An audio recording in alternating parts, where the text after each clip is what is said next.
What you see upstairs, for those of you that have been through it, that is just the tip of the iceberg of what's in my garage and in my basement, unfortunately, according to my wife. I've been doing this for 40 plus years, and I learned from Flint and built on what he gave me to start out, the stories that his father and his fellow soldiers got involved with. And then I worked with the World War II veterans themselves. I used to attend their reunions, providing museum exhibits and displays for them. And the more important thing is I would bring out a handle of Maker's Mark and put it out on the table in the evenings and get the guys to talk. And that's where I learned most of what I know and I get to share.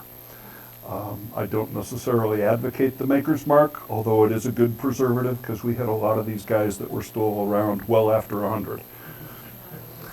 But what I'm going to try to do is give you a quick overview of the 10th Mountain Division, Colorado's signature unit, if you will, and Camp Hale, which is one of Colorado's newest national monuments. So we'll do a quick overview of that, talk about some things. When we're done here, we'll do some question and answers here. We can go up and take a look at the exhibit, and I'll answer questions up there if anyone has questions. And when we're done with all of that, we'll come back down here, and I've got a documentary that Flint and I participated in the making of many years ago called The Last Ridge. We'll put that on, and you can see somebody else's perspective on the 10th Mountain Division and what their contributions were. And also at that time, if anyone would like a copy of that DVD, I have a few left from the initial run, and I'm happy to share those with anyone who would like a DVD to take home. But to get started, here we are at the Veterans Museum in Broomfield, and we're going to talk about why they were formed, who they were, what they were. At the start of World War II, the U.S. Army was looking overseas, and we were seeing the conflicts that were happening around Japan and around Germany, and recognizing that we would probably be involved in that fight, like it or not. One of the factors that we considered was operations in snow in the mountains, and we were not well equipped for that. We did a lot of our training in Georgia and Texas and Arizona, which are notably warm, relatively flat, and not really conducive to learning how to fight in the mountains or in cold weather. So the Army was blissfully ignorant about this. You know, we continued to train in Texas. We thought that was an absolutely great training ground. But the civilian side was looking at what was going on in Europe and saying, we have a problem here in the States and we need to do something about it. A great example of that was in 1939 and 40 when Russia invaded Finland, what the Finns call the Winter War. And most of the Finnish troops were on skis and knew how to operate in the low mountains and the terrain in Finland. The Russian troops were heavily mechanized. They had tanks, they had trucks, they also had horses and wagons to transport things. But Finland had an army of about 180,000. The Russians invaded with more than 1 million men. Seems like a relatively unbalanced invasion, and we know who's going to win. But the Finns, on skis, fought the Russians to a standstill. They skied through the woods and attacked the Russian columns from the sides and from the rear, and then they'd disappear back into the woods. And the Russians took their great big heavy tanks and got off the road and immediately got bogged down. And their trucks didn't work off-road, and their horses and wagons didn't go off-road, and the cold was not friendly to them.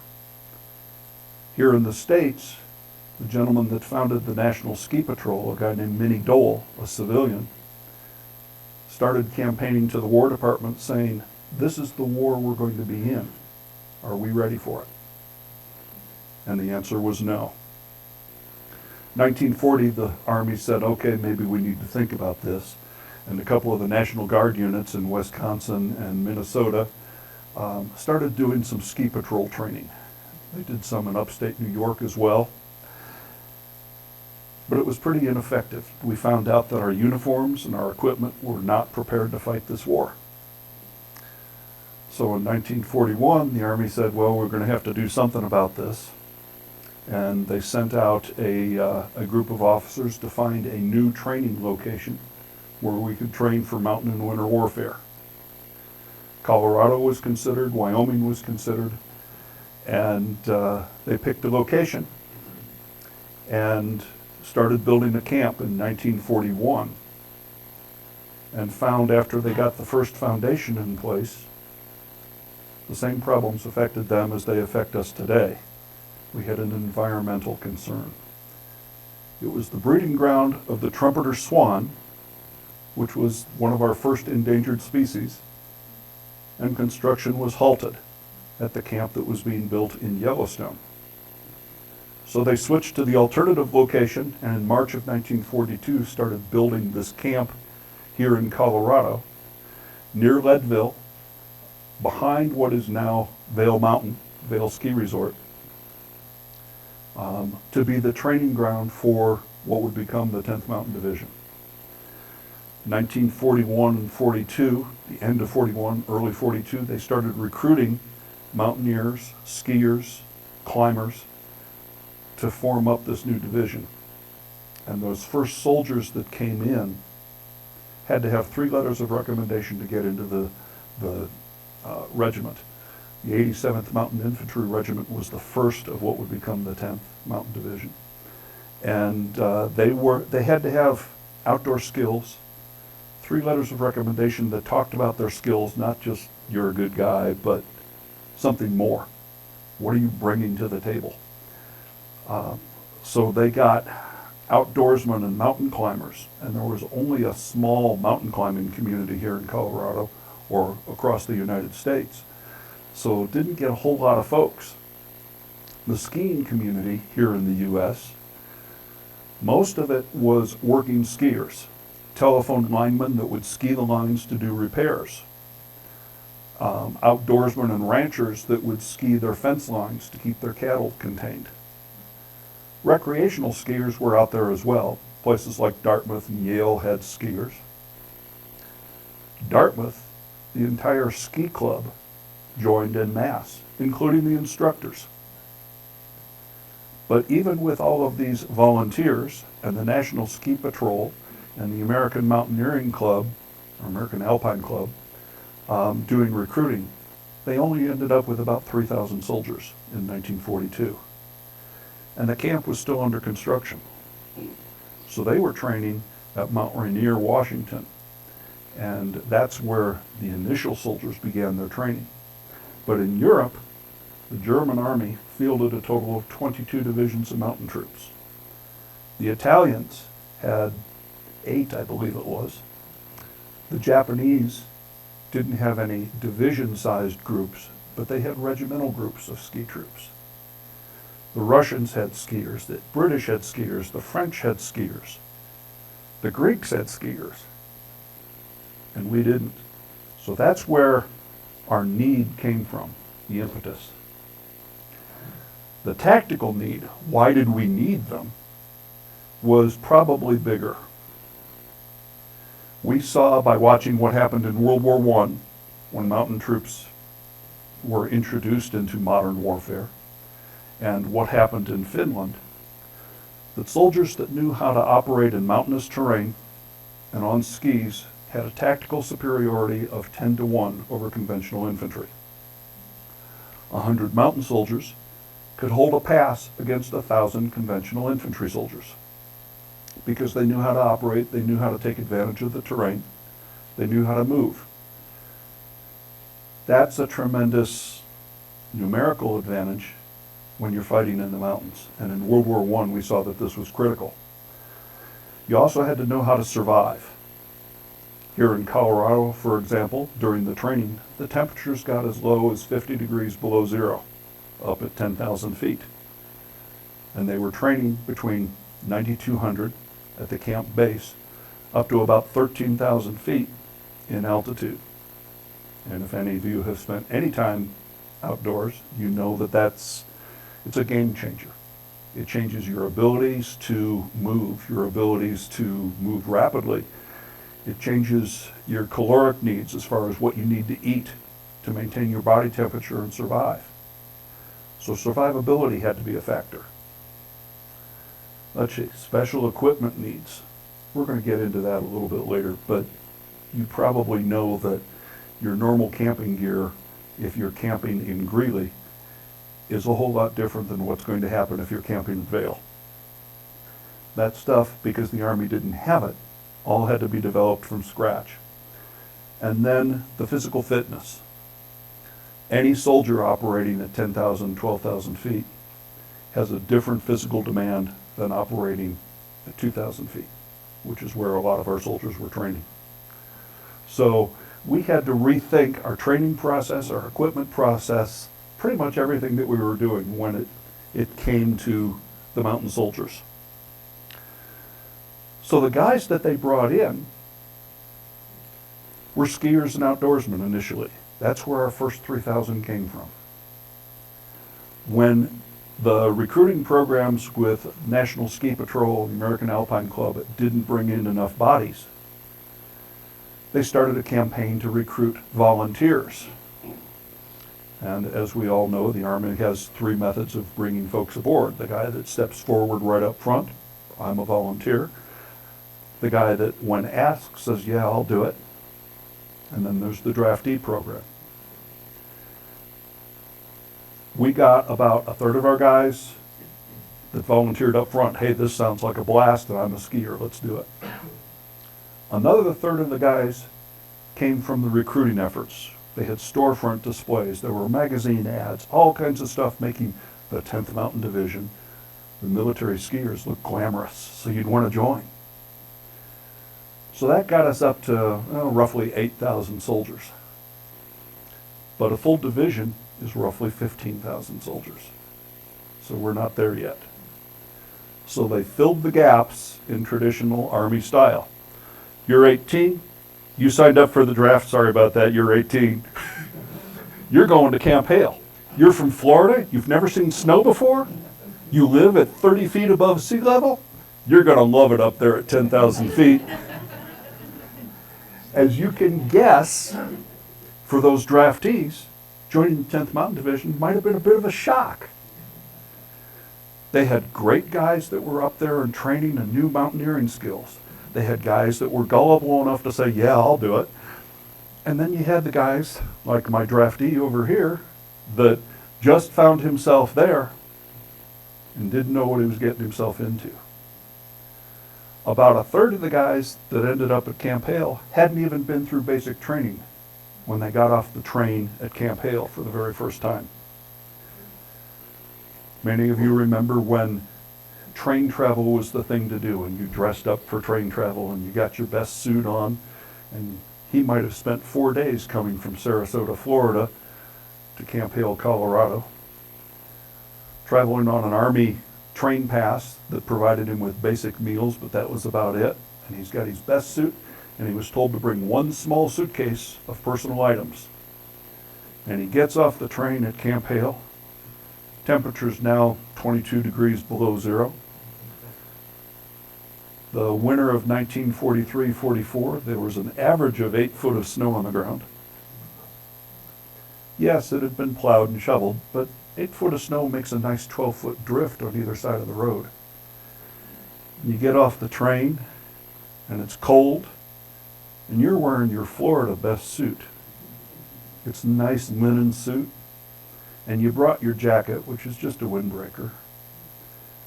And you get this sergeant who has a loud voice like me and says, "Soldier, we're marching down a mile down here to the warehouse, and you're going to get your first draw of clothing, because you're freezing your butt off." That sounds pretty good.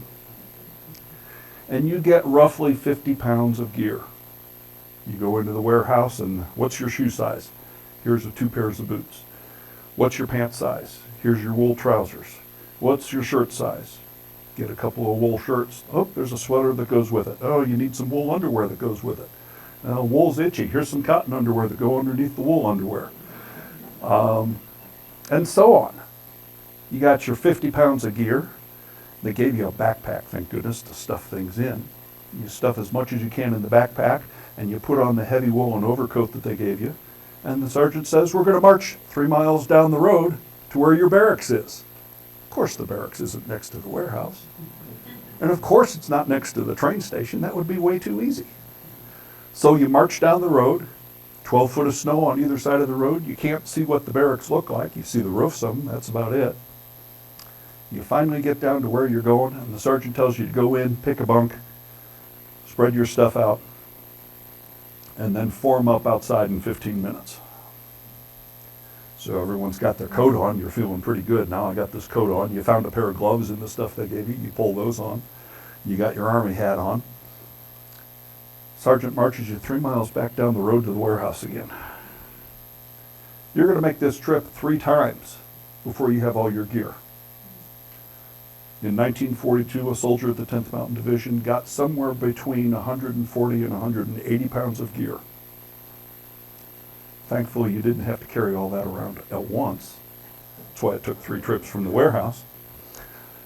But the backpack that the soldier has upstairs, when it's fully loaded, that pack can weigh 94 pounds. Then there's your 9-pound M1 Garand that you're carrying, about 5 pounds of ammunition, your 3-pound M1 steel helmet. You've got 7-foot-long skis. You see those up on the display mounted on the wall. It's entirely possible for a typical infantry soldier to be carrying about 120 pounds of gear. You had to be in physical shape.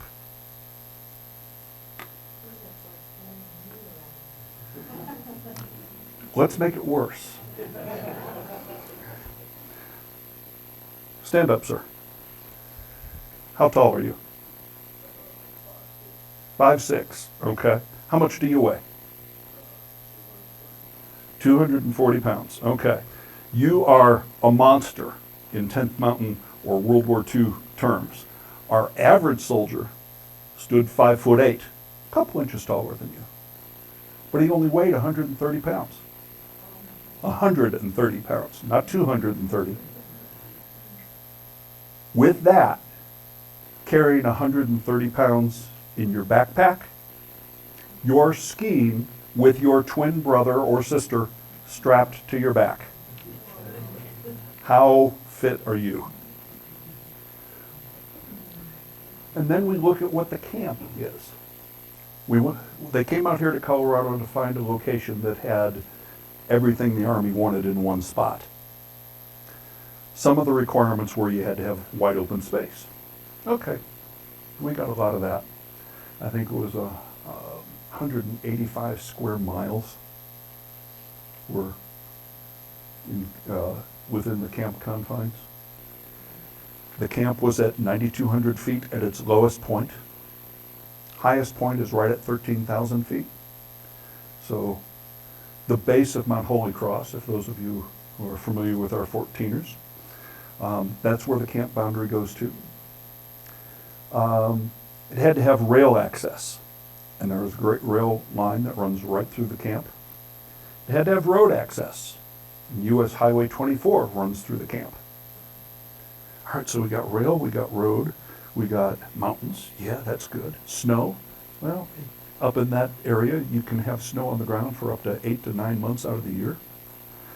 And obviously with 8 foot of snow that you experienced coming off your train, snow is not a problem. So there's places to ski. Ski Cooper is just down the road, and that was the official ski training facility for Camp Hale.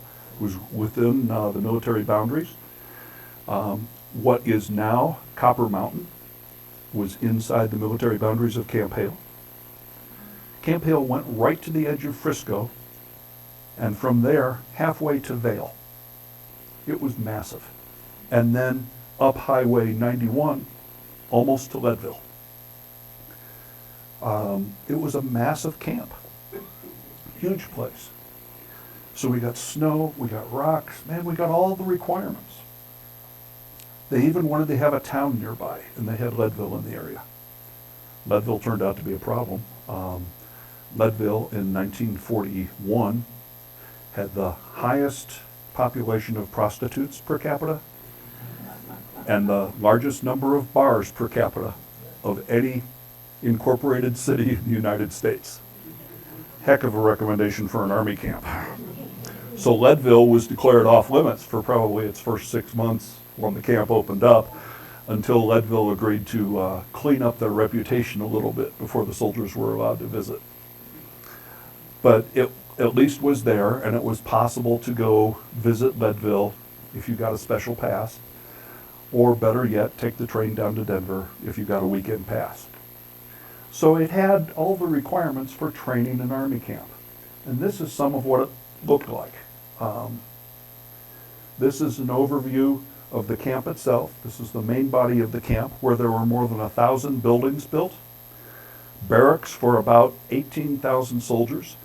There were mule and horse barns, because the 10th Mountain Division used mules and horses to operate in the snow and haul heavy equipment.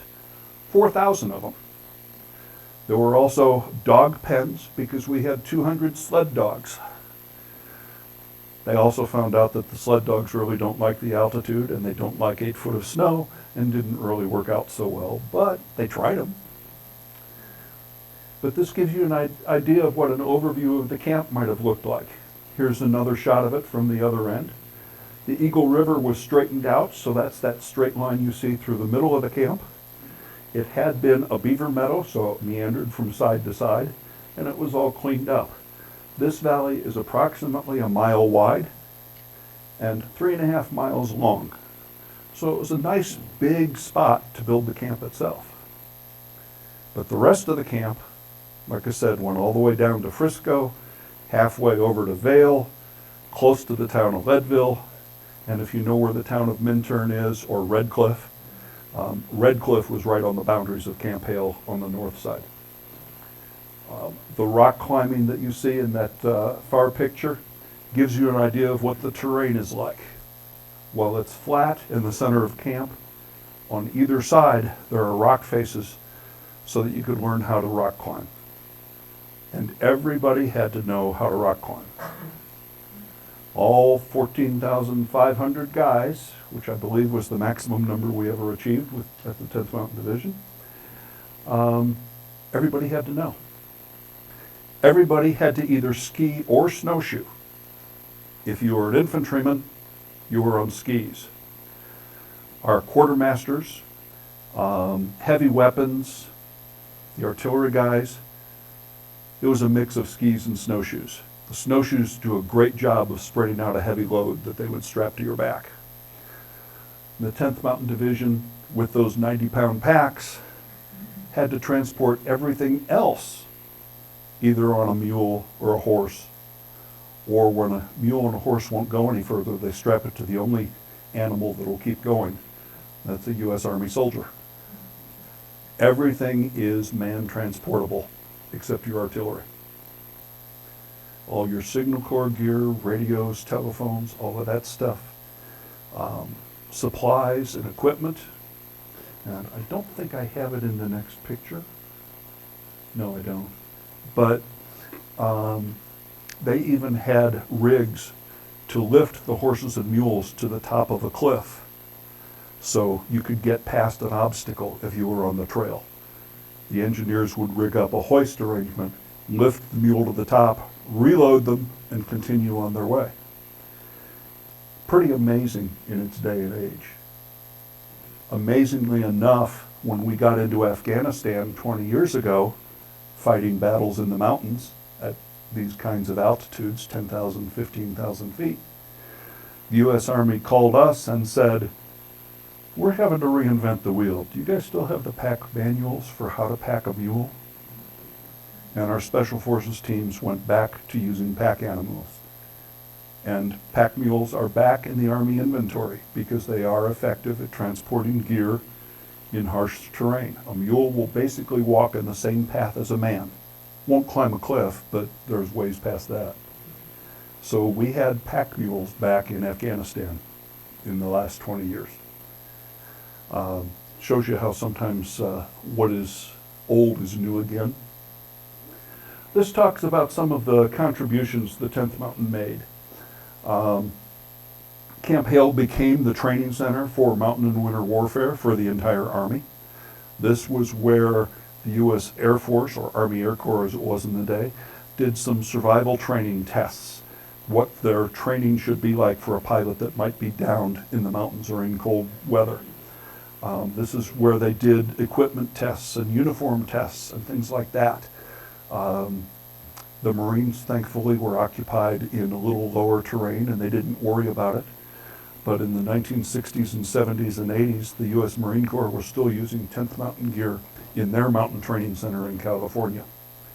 This was where the Army learned winter warfare and wrote the book for what was to come. Things that came directly out of it. This is a picture of the packs that you see upstairs. Again, stuffed, fully loaded, that could hold 94 pounds of gear. A tent, a sleeping bag, a stove, 3 days of rations, a change of clothes, 4 pairs of socks, all kinds of things and anything you might need to survive at 10,000 feet. This gives you an idea of what the terrain was like. That was during what they called the D series, or a division-sized testing operation. We took 14,000 guys in the middle of February, March, and April 1944 and put them out in the snow, again at temperatures as low as 50 degrees below zero, to see how they could survive and could they maneuver.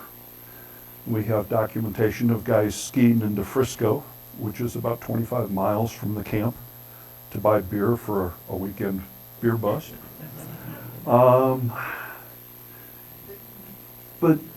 the stuff worked that they developed, and it let them survive. Skis. The skis that you see upstairs would be modern and high-tech by 1940 standards. They had a binding that was adaptable from downhill to cross-country, just by changing how the cables clip in, what we would call a telemark binding now. They had a ski boot. Examples are up there on the mannequins and in the case. Originally it came out with a leather bottom, and as you would imagine, a leather bottomed shoe in the snow and on rock is probably a little on the slippery side.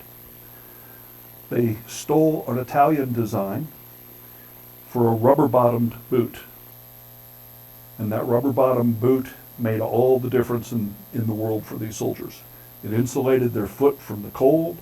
The rubber cleated sole gave them traction on the rocks, and then it also snapped directly into their ski bindings. So your hiking boot was also your ski boot. It's not the high ski boots like we ski on today.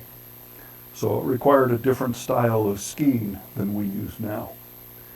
It involved shifting the whole ski position to change direction or to make a turn. You don't lean into it and carve an edge the way you do today if you go up to Vail, if you can afford to ski up there. It was more of a step turn style. So to turn, you actually picked up one ski, changed the direction slightly, put it down, and then lifted quickly your other ski to parallel it. And that's how you gradually change your direction. Yes, you could carve a turn, but it was much more difficult to do back then. Take a look at those boots and skis and see if you're willing to do moguls at Vail. I'm not. Survival training was documented, shoes, uniforms. Basically everything had to be developed from scratch. We kept a few of the regular Army items that everybody else had. The wool shirt, yeah, that worked pretty good if you put a sweater over it and a jacket over it and a ski parka over it and layered it up. Your layering could be as many as 7 layers over your core body, 4 or 5 layers in your arms and legs. The idea was to keep you warm and keep you alive. It wasn't necessarily to look very good.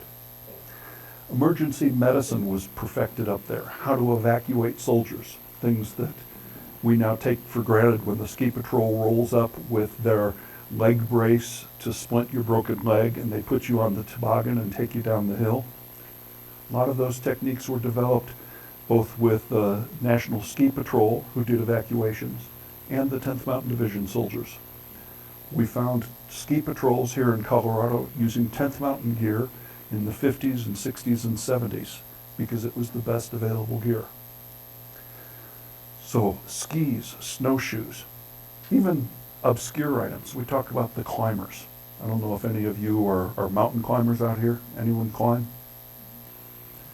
Nylon rope. That was a technological development in 1948 if you read the mountaineering manuals. But the 10th Mountain Division had nylon rope in 1942 because the Army needed something more reliable than the jute rope that the Germans and the Austrians and the Greeks and the Italians were using. We needed something that you could use repeatedly. So we developed the nylon climbing rope that today is a standard in the mountaineering world. We don't even think about it. It's just, that's all you use. You use a nylon rope or a kernmantle rope, which came out later. But that was a development that came directly from the 10th Mountain Division. And that affected outdoor recreation here in Colorado. Here's an example of that boot, and you can see the rubber sole. Goodyear produced those, copying an Italian design. And for the older members in the audience here, I guess that's most of us, you probably remember the Goodyear Vibram lug sole. Well, in 1995, the patent that Goodyear got reverted to the original developer in Italy, and now it's the Vibramani Vibram lug sole, because Vibramani was the Italian that developed that in 1936 that Goodyear copied, and as a result, at the end of World War II, had to pay a royalty to Vibramani, but got the 50-year rights here in the U.S. But that expired in 1995, and you won't find a Goodyear Vibram lug sole sold anymore. The skis we talked about, 7 foot long. None of us would ski on 7 foot long skis. And it doesn't show the edges here, but they did have a steel edge on the bottom side, 2 narrow strips of steel down each side. So there was at least some effort to keep a sharp edge that maybe you could turn a little bit with by leaning gently so you didn't snap your ankle. Down sleeping bags. We consider those to be a standard. They were a very expensive pre-war item. 10th Mountain Division issued those to every soldier. U.S. Army got 1 blanket, 2 blankets if you were lucky, to sleep out in the field. But the 10th Mountain guys got down sleeping bags. In 1949, that became the standard for the U.S. Army. But during World War II, most of the soldiers slept wrapped in 1 wool blanket. The mountain tent, there in the center. That one is white, it looks like. Kind of unusual, but that's great snow camouflage. But it also reverses to green. So it's white on one side, green on the other, so that when it's not snowing, you can still have a tent to sleep in. It was the only tent the Army had that had a floor in it, so you weren't laying in the snow. The reality of the situation is the tent was so waterproof, condensation from your breath would condense inside on the walls, and you roll over in your sleeping bag and bump the side of the tent, and it'll snow on you at about 2 in the morning. So the guys used them as ground cloths. They'd make a snow cave and put that down first, and then their sleeping bag on top of it. Works beautifully. Little gasoline stoves that all of us backpackers are familiar with. They were available before World War II, but not commonly. Coleman and Aladdin made them both. They produced them for the Army, and the 10th Mountain Division got them. And at the end of World War II, those things were dumped off as surplus. And I don't know about you guys, but that's what my Boy Scout troop used when we went camping. Every tent got a gasoline stove to cook our meal on, and we weren't supposed to warm our tent, but we did. What other stuff? Well, when the war was over, these guys came home, and they had spent 1942, 1943, about half of 1944 here in Colorado training. They found out that living in the mountains isn't a bad thing. It was a hardship post. You know, Camp Hale was kind of a rough place to be, but it was a gorgeous place. Snow on the ground. If you were a skier or a mountaineer or a hiker, gorgeous place. So at the end of the war, a lot of the guys came back. The whole division came back to Fort Carson, Camp Carson then, because the camp had been taken down, and we'll cover that in just a minute. But they stayed in this industry that really hadn't much existed prior to World War II. And they built places like Vail, that was founded by 10th Mountain soldiers. And the guy that founded it, Pete Siebert, brought in one of his sergeants that he had worked with, Sarge Brown, to run the mountain. Oh, and they went on, you know, if you look at Colorado ski areas, 10th Mountain soldiers had their hands in almost all of them. Nationally, we did a poll in the late 1980s, and at that point there were 94 ski areas in the U.S. 10th Mountain guys were involved with starting, managing, or running the ski schools of 60 of those 94 ski areas. So 2/3 of the ski areas in the U.S. were run by 10th Mountain guys. If you're a skier, if you're a snowboarder, this is your history. This is where it came from, which is kind of cool. These are some of the guys gathered in front of a monument at Tennessee Pass. But these guys came in and they were instrumental in Colorado's growth in outdoor recreation, which is now our largest industry in the state. Be it the down sleeping bags, or the skis, or the climbing ropes, or any of the other outdoor activities that these guys engaged in. They brought it back home to us. These are some of the ski areas the 10th Mountain guys were involved in. And I think we recognize most of those names. And there are more, many more, scattered across the country. They also got involved in the ski industry, in the construction, in the advertising, the marketing, ski magazine editors, art directors, guys that did Vail, A-Basin. We can go on down the list, but I think you get the idea. These were local guys who took this skill that they either learned in the Army or had brought to the Army and perfected, and they came home with it and they built an industry or multiple industries on it. Post-war equipment sales is probably the biggest thing. In 1940, we conducted some surveys. The average cost of skis, poles, and boots was around $35. That's pretty cheap. We'd love to be able to buy that today. But the average income in the United States was about $30 a month. So you're talking about a month's income, a month's earnings, to buy skis, poles, and boots. By 1945, the average wage in the U.S. was up to $313 a month. So our earnings here in the States were considerably better. In 1950, which was I think the earliest date I could find in Ed, you could buy a set of Army surplus skis, poles, and boots for $2.50. If you're earning $313 a month, $2.50 is affordable. This turned the outdoor recreation industry in the United States into something that people could afford to do. It was no longer a rich man's sport. When Vail opened up, the ski school in Vail bought 25,000 pairs of U.S. Army surplus skis, and that's what you learned to ski on. Ski resorts in Colorado were using used 10th Mountain gear until the early 1970s. And the stuff works. The binding technology changed, but with wood skis, you just screw the new binding onto the old ski and keep skiing with it. It works. Once some of the new ski designs, the fiberglass and the carbon fibers and the fish scale bottoms and shape skis and all of those things have come about, a typical pair of skis and boots is now $500, $600, $700, $800, and it's entirely possible to spend $1,000, $1,500, $2,000 buying your gear.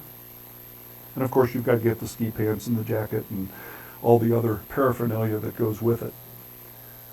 Skiing may not be every man's sport anymore, but it sure got its growth here in Colorado from all of this surplus Army gear.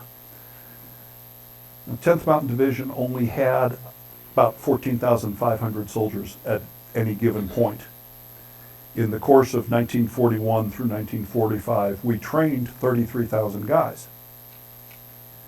If each guy had 2 pair of skis in his Army career, that's 66,000 pair of skis. But the Army bought somewhere around 200,000 pairs. So as you can guess, there was a lot of surplus ski gear to be sold off.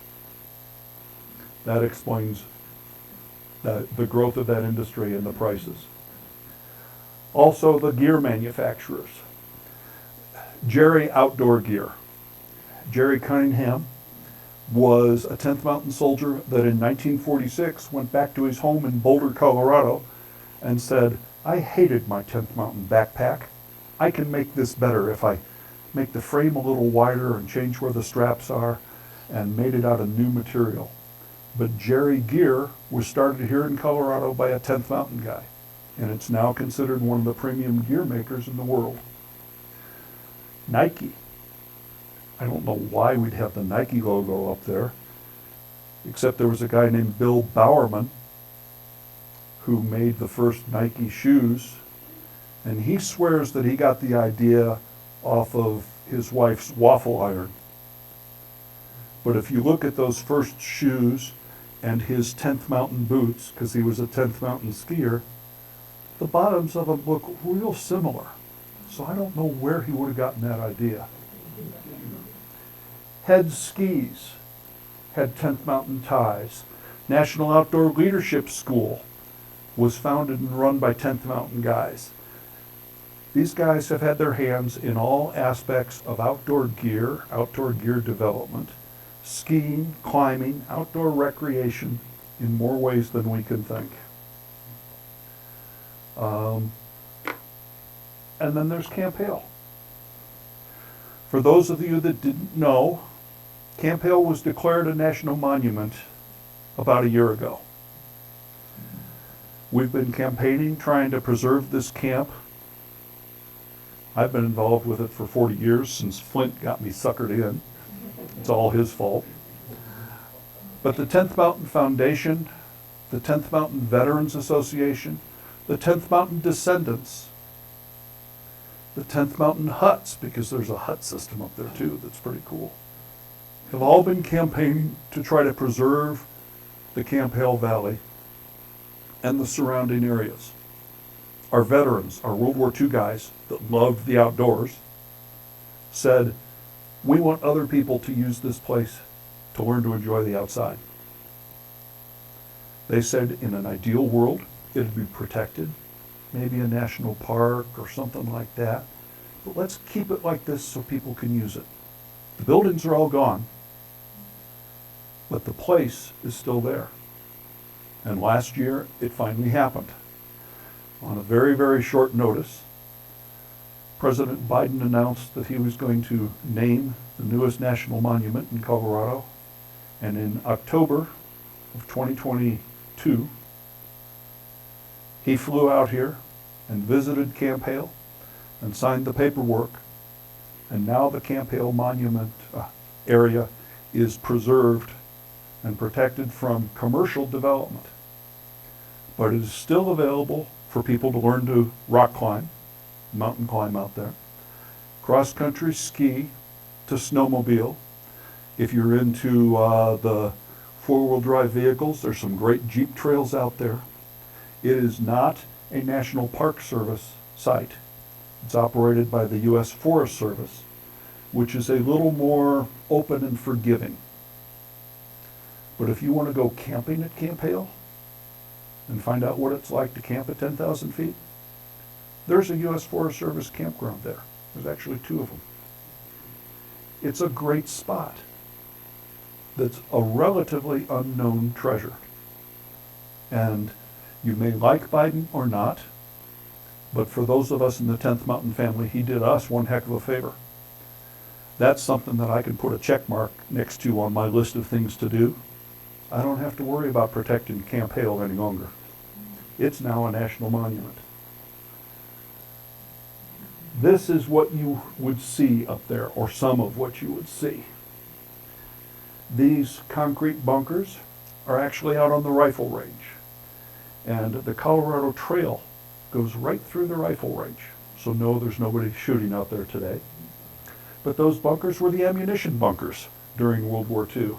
And that's where thousands of soldiers learned how to use one of the many important tools of a soldier, the rifle. There are some square concrete structures that are in pretty sorry shape.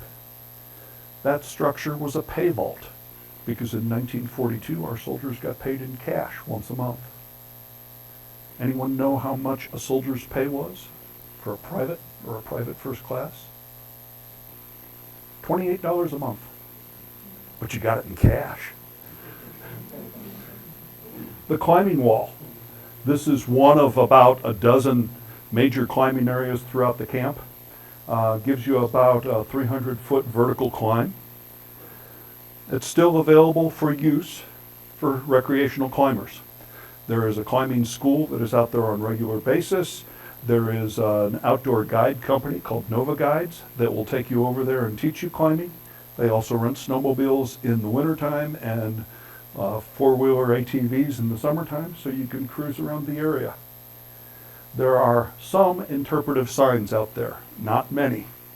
We're working with the Forest Service to try to improve that, but there are some signs that will give you an idea of what happened at Camp Hale.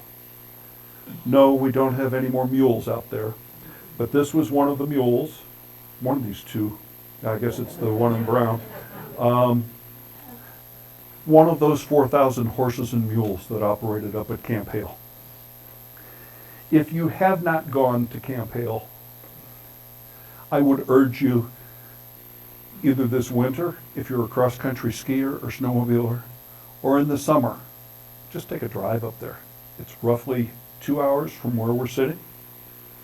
It's easy to get to. There are paved roads to the entrance of the camp, and it's gravel roads inside the camp, and it can give you an idea of what it was like. To get the full experience, you really need to know what you're doing up there, and we're adding maps, and that's what the interpretive signs will do. We also have got an archaeological company that is doing an archaeological survey of the area, because on the hills surrounding the main camp, there are all kinds of interesting things like mortar pits and machine gun nests from the soldiers training there. Those are just some of the little interesting pieces that are out there. We have found unusual artifacts. In the camp dump, I've recovered a bent M1 Garand barrel and receiver. We've found Jeep parts from 1943 and 44. We've found hospital refuge, syringes and dinner plates.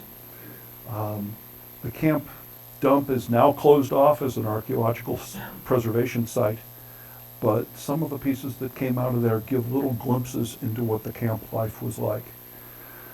The company Nova Guides that does the rock climbing and snowmobile rental out there is redoing their lobby area to be a mini museum for Camp Hale. And that hopefully will open up this summer and expand what's up there. The Forest Service might eventually put up some displays and maybe a museum, we hope. We'll have to see how that progresses, but in typical government fashion, it will not happen overnight. It's been more than a year now, and we're still having conversations about the signs. So it's a slow process. What else happened up at Camp Hale? You know, why is it all torn down now? Why isn't it like Fort Carson, you know, still built up and being used? Well, in 1945, 10th Mountain Division was over in Italy in combat, and the U.S. Army said, this camp is just too damn expensive. They didn't put water shutoffs for the buildings, so you couldn't winterize the building and shut off the water supply. So they had to have a crew of about 1,000 soldiers keeping the fires lit in all of the coal-fired stoves in each of the barracks buildings. That's expensive if you're not using the camp. They tried using it as a POW camp. It's way up in the mountains. Nobody's going to escape from there because there's nowhere to go. So they had some hardcore German POWs up there. And 2 of them escaped with the help of one of the American GIs that was supposed to be there keeping the stoves lit. And they made it all the way down to Mexico before they got caught. The American soldier was court-martialed, convicted, sentenced to death, commuted to life. Then his sentence was again commuted, and I believe it was in the early 1950s. He was finally released from Leavenworth, and he ended up as an insurance salesman. Not sure what that says about the insurance industry, but you know, that's a topic for another day. But in 1945, the Army said this camp is just too expensive. March of 45, before the war in Europe was over, they brought in 4,000 German POWs from all around the area and started taking the camp down. It took them 9 months to build the camp. It took them about 6 months to tear it down. And by the time the 10th Mountain soldiers came back in September and October of 1945, came back from Italy, they found no camp to come home to. So they came to Fort Carson, Colorado, Camp Carson. They were given a 30-day leave because the atom bomb had been dropped when they were on ship coming back from Europe, and the war was over. Originally, they were supposed to go into the first wave, into the invasion of the islands of Japan. Didn't need to happen. So we had a U.S. Army Combat Division with combat experience back in the States. So it was one of the first divisions that was demobilized at the end of the war. And most of our soldiers were sent home. But the camp's gone. What are we going to do with it? Well, they made it a satellite camp for Fort Carson. They used it for recreation. They could still go up to Ski Cooper, which was called Cooper Hill back then, and get a weekend pass and go skiing. And in the 1950s, when the Korean War got started, we did high altitude and cold weather training up there for units rotating through. There was one soldier who later became famous who was assigned to Camp Hale. He was the voice of Darth Vader, James Earl Jones. He was a second lieutenant up at Camp Hale for a very brief period of time.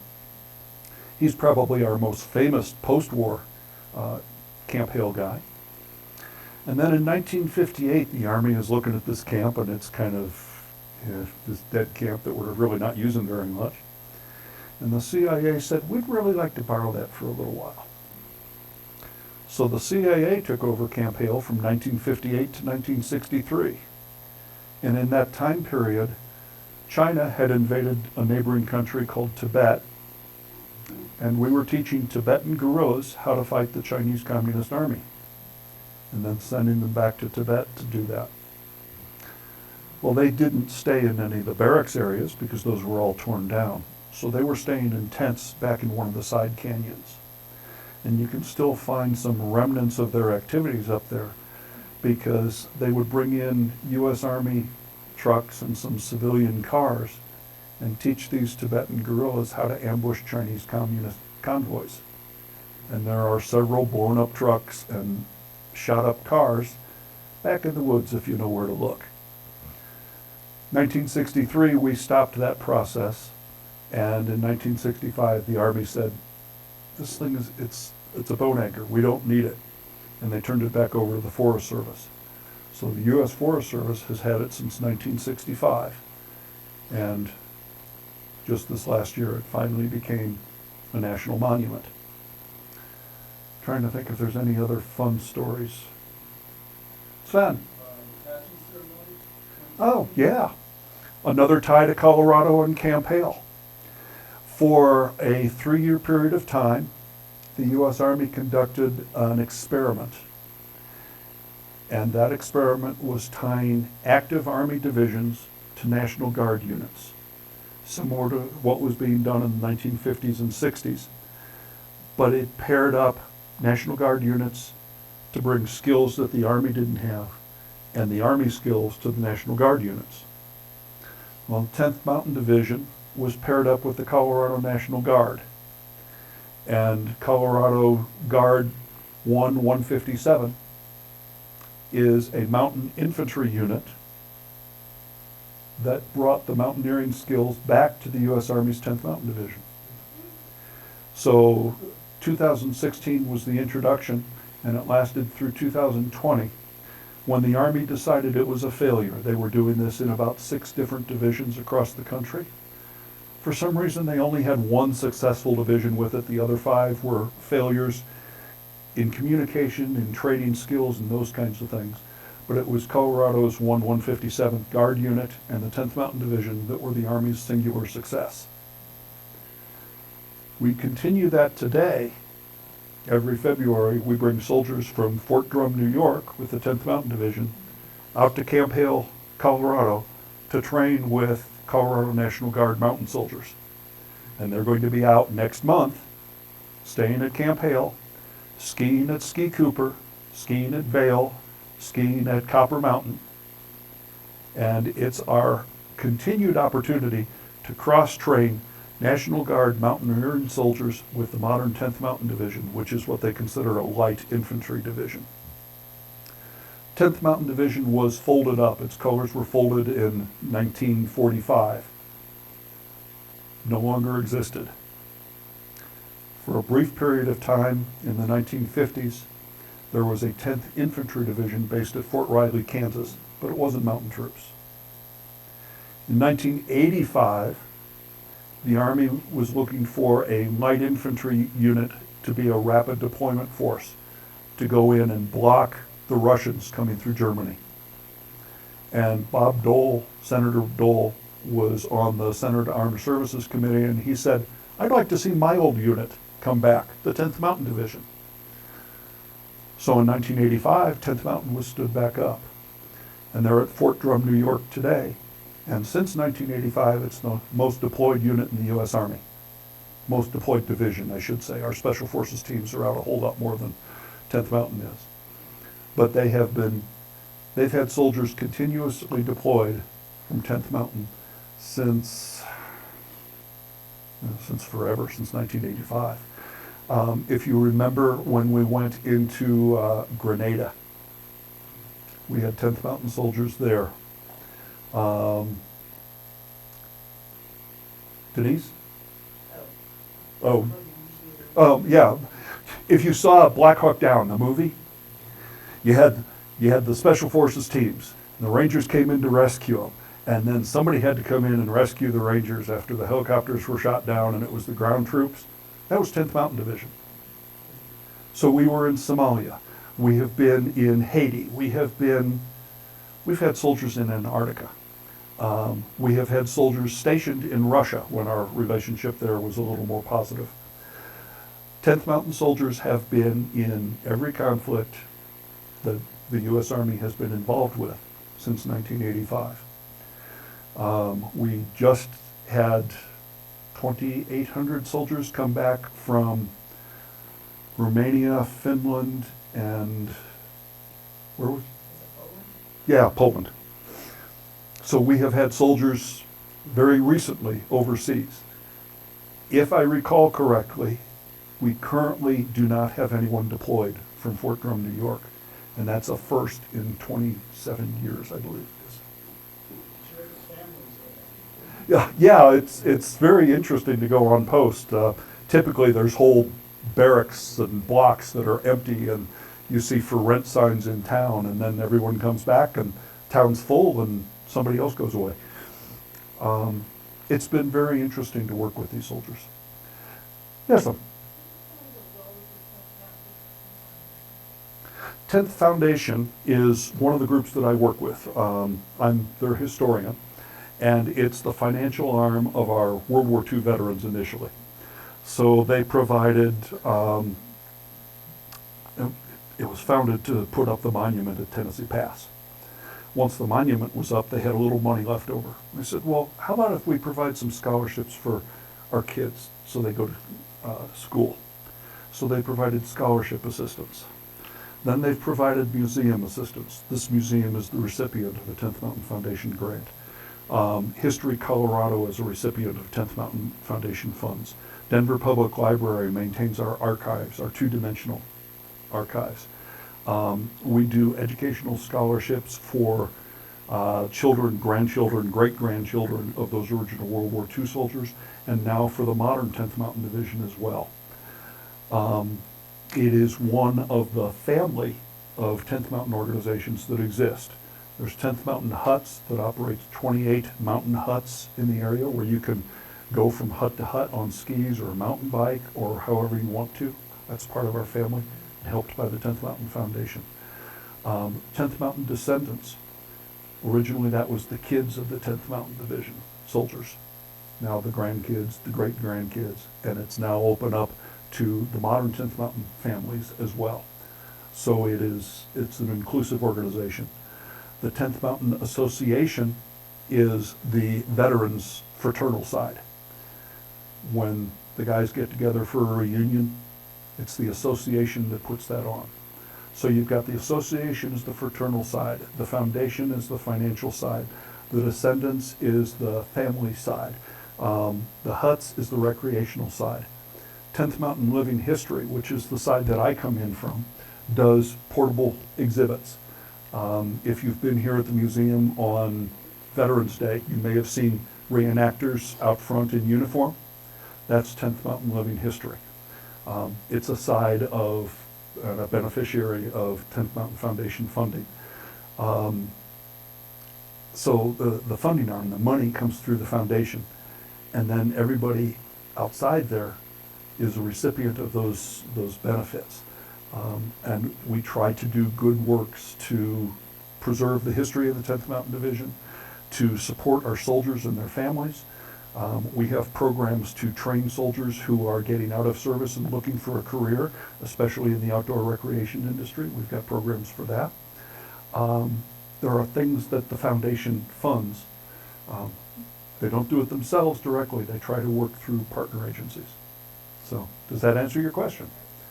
I'm going to open it up for any other questions, comments that folks have. Yes,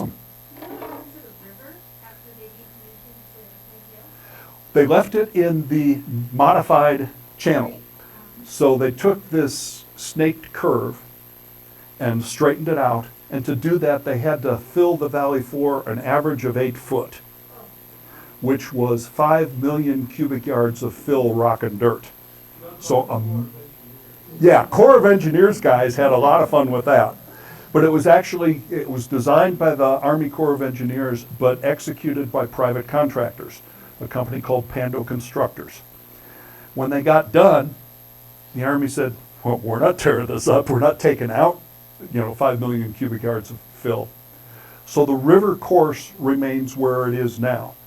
There is an environmental group and the National Forest Foundation are considering a proposal to restore the meander to the channel. It will not remove the 5 million cubic yards of fill. We're not going to do that. The valley floor is now 8 foot taller. This is just restoring a meander to the river. The cost to do that is estimated somewhere between $10 and $20 million. It has not passed environmental approval from the state. It has not passed U.S. Forest Service reviews. There are so many obstacles to doing this that I doubt it will ever happen, but it's a possibility. The current proposal is to do it through the entire valley that was raised. The downside to that is it would involve the destruction of some of the remaining foundations. So we might gain environmentally, we lose historically. So it's a balance. There is a concern, because there's 40 water users that get water out of the Camp Hale Valley, that the proposal says that by increasing the meander in the river, we're going to increase the water throughput to these downstream users. That's great. But I don't understand ecologically how we can increase the surface area of the river and get more water through it. It it doesn't make sense to me. So I'm not sure that that study is valid. But with water in such a critical shortfall here in Colorado, that might be the impetus to make it happen, if the study actually is proven to be valid. Absolutely. And it is stocked at the Camp Hale end, and there is some outstanding trout fishing in the Camp Hale Valley and along the Eagle River. Well worth going if you're a trout fisherman. I'm going to be taking a group of about 20 military veterans trout fishing this summer up there. I get to tell them the story, they get to tell me how to fish.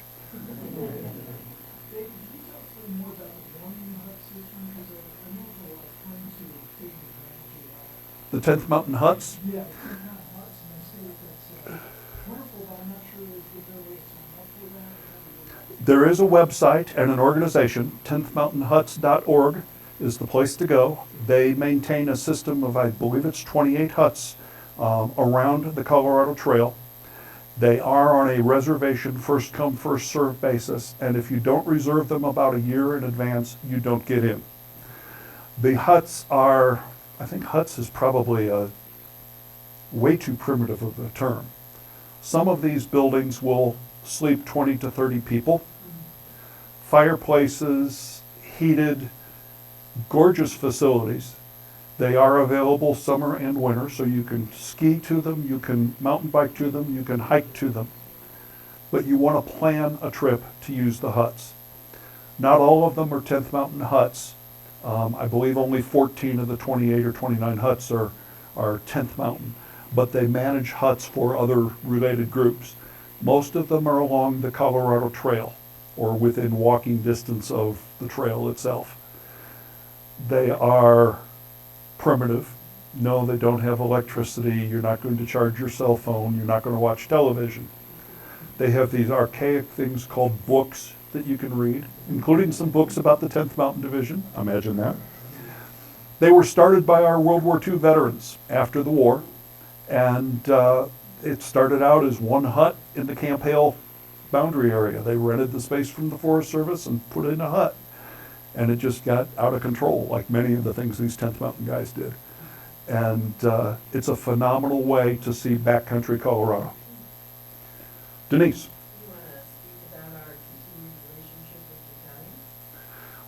Sure. She brings up an interesting comment. The 10th Mountain veterans started in the 1950s going back to Italy, where they fought, and visiting the mountain communities that they had liberated from the Germans. That became a tradition of every 3 years they would organize a return to Italy trip. And the most recent trip was this past summer. Denise invited me to come along, and we got to go visit the mountain towns. And these are small Italian communities with, 500 residents, 5,000 residents. Small town, rural Italy. Gorgeous facilities, beautiful countryside, and some of the most pleasant people I've ever seen. And they love 10th Mountain, because they see these World War II soldiers, and now their children and grandchildren that are coming on these trips, as their saviors from those German occupiers. And while Italy had been an ally with Germany, by the time 10th Mountain got there, it was no longer an allied relationship. It was definitely an occupied country. That relationship continues. Flint mentioned that the 10th Mountain Division exhibit at History Colorado is ongoing and will be there for a year. It's well worth taking the trip to see. They are organizing a battlefield tour this summer because History Colorado joined us this last year and made the return to Italy trip, and they loved it so much that Dr. Chris Juergens and his sidekick are going to be taking other people from Colorado back to Italy, because it's such a gorgeous thing to do. If you guys are interested in international travel and want to see something that has Colorado ties in a place you may never have been before, this is northern Italy. It's not visiting Rome. It's not the common tourist destinations. You're going to be in backwater, rural Italy, and you'll meet some of the most beautiful people in the most gorgeous scenery in the world. And it goes all the way up to the Italian, what was then Yugoslav, now the Slovenian border area near Lake Garda, which is the largest lake in Italy. And 10th Mountain history goes all the way up to there. What other questions do you guys have? Sir? Can you talk more about the actual rock climbing side of the 10th Mountain? Certainly. Rock climbing was a skill that you had to have. It was an essential training skill. So in addition to operating in the snow, when you had to be able to move, you can't just go to camp and sit around the stove. That doesn't fight a war very well. In the summertime and in the winter, if you're trying to maneuver across terrain and you encounter a cliff face, sometimes you can go around it. That's easy. Other times, straight up is the only alternative, or straight down if you're coming down the mountain. You have to be able to navigate that. So that was a requirement that everybody went through. You had to be able to, with your pack, get to the top of that hill and then continue the fight. In the camp, there's that 300-foot cliff that I showed you earlier. That was basic training. Everybody had to function on that, going both up and down. You had to be able to climb it, get to the top, attach a rope, and rappel back down again. That was minimal training. For advanced climbers, and every squad had one advanced climber in the squad, you would go down to Red Cliff. And Red Cliff is the next town north out of the camp, about 8 miles away. And on either side of the highway, there are stone cliffs. And there's about 3 different rock types that can be found within a mile of that area. But these stone cliffs can give you up to 1,000 foot of vertical climb to do. And that's where some of our advanced climbers went. It's not easy free climbing in that kind of rock. It's pretty much a scramble. In some places the rock is loose and shaly and breaks away, so setting pitons is very difficult. But those advanced climbers had to be able to set pitons in all the different rock types so they could attach a safety line, that 7/16 nylon rope that was so new and novel, and clip on so that the guys behind would have something to follow. They used that skill when they got to Italy. The first combat that the 10th Mountain Division was in, they had to climb the face of a hill they called Riva Ridge, and it was an 1,800-foot climb. It was done at night with unloaded weapons. So those lead climbers went out 2 days before and started setting ropes. They wrapped their piton hammers with burlap so you couldn't hear the sound of them driving in the pitons, and they ran 6 lines of rope up this 1,800-foot cliff face. The night that they attacked, they went up at night, got to the top, and that's when you were allowed to load your weapon. And the assault started at dawn from the top of the cliff, pushing the Germans back. The Germans felt pretty safe up there at the top of that cliff. They said it couldn't be assaulted. Couldn't be done. When 10th Mountain came over that ridge, literally they were shooting at Germans who were fixing their breakfast because they didn't know the GIs were there. Now, this was not the full division that attacked this cliff face. It was only about 1,700 guys, I believe, foot. Is that right? The rest of the division, once this primary objective was obtained, attacked the next hill over to push the Germans off of there. Because these 2 observation points had controlled all of the flow on the roads on the valley below.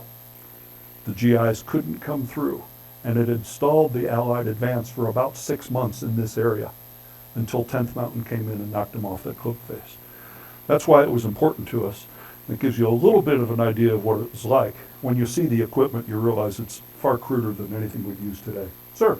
Just to add to that, one of our early coffee conversation speakers was a gentleman named Hugh Evans, who served with the 10th Mountain Division.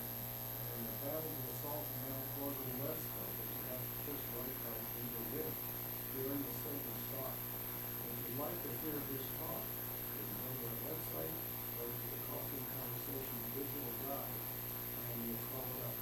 Yeah, look for Hugh Evans. Hugh was quite a character. He passed away about 2 years ago, and was skiing up until, I believe, his last year. We had a number of these guys that were advanced skiers.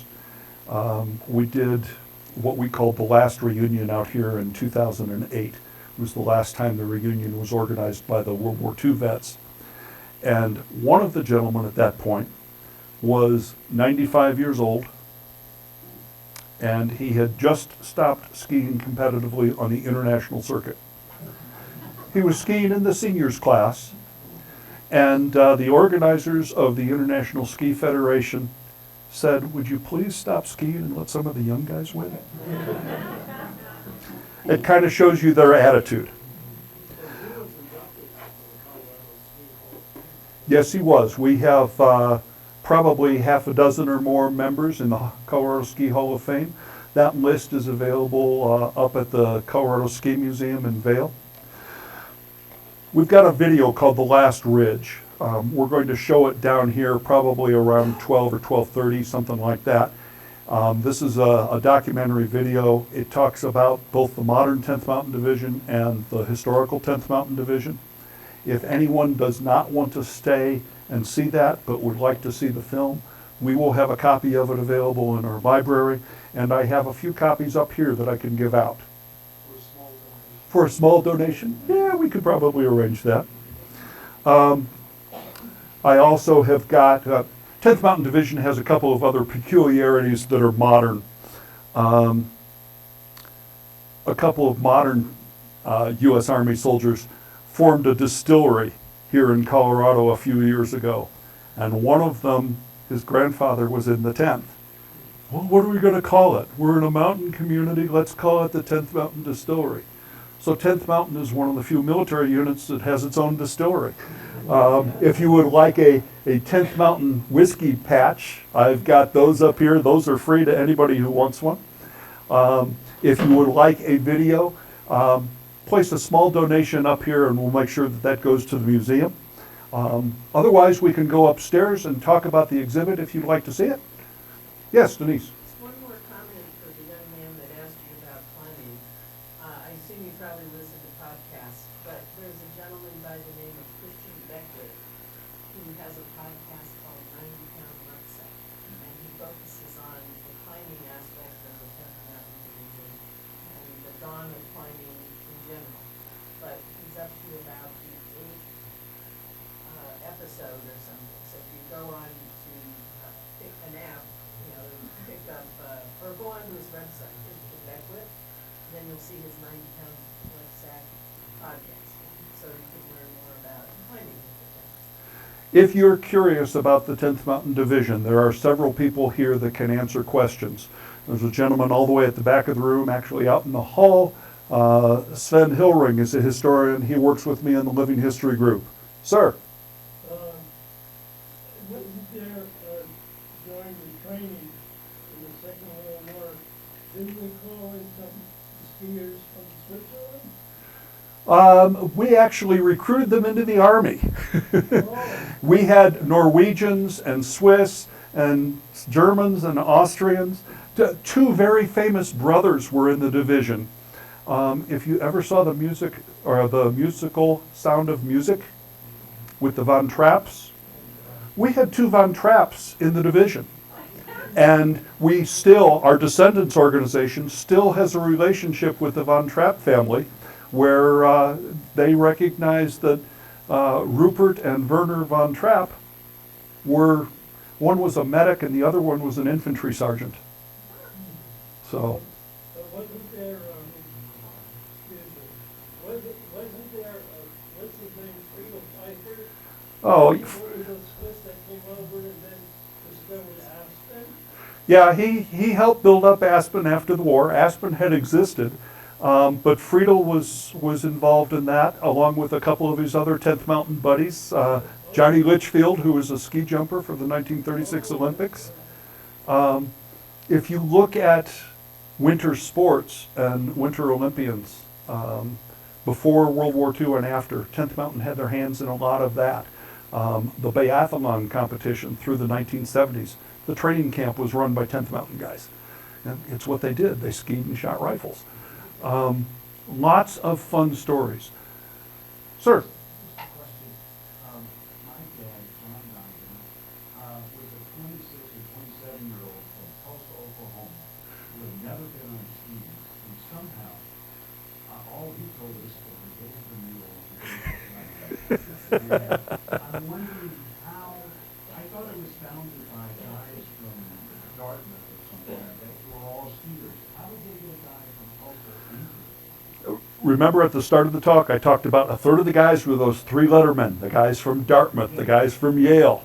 That only got us about 3,000 guys. Then we asked for volunteers and got another 5,000. That got us to 8,000. But we needed 14,000. So that's when they said, hey, Tulsa, Oklahoma, get on the train, you're going to Camp Hale. And, you know, he'd been living at 1,000 foot above sea level, and he got off the train at 9,000 feet. Shocked in what he had to do. And those Army mules, there's horror stories about them too. Sir? I went to school, University of Wyoming in the 1960s. Professors had been part of the mountain climbing school in National WWII. Powderhorn. Yes. Among the many exploits we have here, Paul Petzel is one of the founders of the National Outdoor Leadership School in Lander, Wyoming. We have lots of folks that stayed in the mountains because of the love of the mountains that they found out here. And then there were guys that were from Nebraska, and he might have gotten roped in because he knew how to handle mules or something like that. But U.S. Army mules were unlike farm mules. They were probably the most obstinate, stubborn, pig-headed animals out there. And they say in many cases the mules were more intelligent than the soldiers. All right, at this point we're gonna cease this. We can go upstairs and take a look if you haven't seen it. If you've got questions, I'll be up there. Flint will be up there. Sven will be up there. And thank you.